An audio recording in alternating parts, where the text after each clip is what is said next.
ইউসুফ আল-জুক নামটি সাধারণ হলেও ইউসুফের গল্প কোনো সাধারণ কিশোরের নয়। 12 জুলাই ইসরায়েলি ড্রোন হামলায় প্রাণ হারায় এই কিশোর, যার জীবন শুরু হয়েছিল ইসরায়েলি কারাগারে, শেষ হল গাজার ধ্বংসস্তূপে। ইউসুফের জন্ম 2008 সালে। তার মা ফাতিমা নিজের গর্ভধারণের খবর পেয়েছিলেন জেলের ভেতরেই, আর সন্তান জন্ম দিয়েছিলেন কারাগারের অন্ধকার কক্ষে। সেই সময়ের আন্তর্জাতিক মানবাধিকার সংস্থাগুলো ইউসুফের নাম উল্লেখ করেছিল বিশ্বের সবচেয়ে কম বয়সী বন্দী হিসেবে। 2009 সালে গিলাদ শালিত নামে এক ইসরায়েলি সৈন্যের জীবিত থাকার প্রমাণ দেওয়ার বিনিময়ে ফাতিমা ও ইউসুফ সহ 19 জন ফিলিস্তিনি নারীকে মুক্তি দেয় ইসরায়েল। তবে ইউসুফের জীবন কোনোদিনই স্বাভাবিক হয়নি।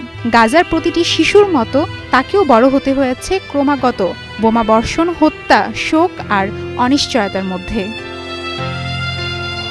গত 7 অক্টোবর 2023 থেকে ইসরায়েলের অব্যাহত হামলায় প্রাণ হারিয়েছেন 57,800 জনের বেশি ফিলিস্তিনি, যাদের বেশিরভাগই নারী ও শিশু।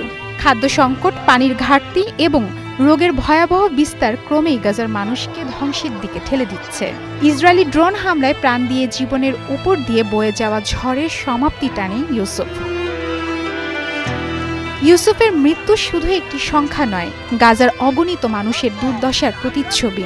আন্তর্জাতিক সংস্থাগুলো যুদ্ধবিরতির জন্য বারবার আহ্বান জানালেও তাতে কাজের কাজ কিছুই হয়নি। জাতিসংঘের মতে গাজার শিশুদের প্রজন্ম ধ্বংস হয়ে যাচ্ছে। গাজা শিশুদের জন্য সম্পূর্ণ বসবাসের অযোগ্য হয়ে পড়েছে। মারফুয়াতুন নুর রুচি, স্টার নিউজ।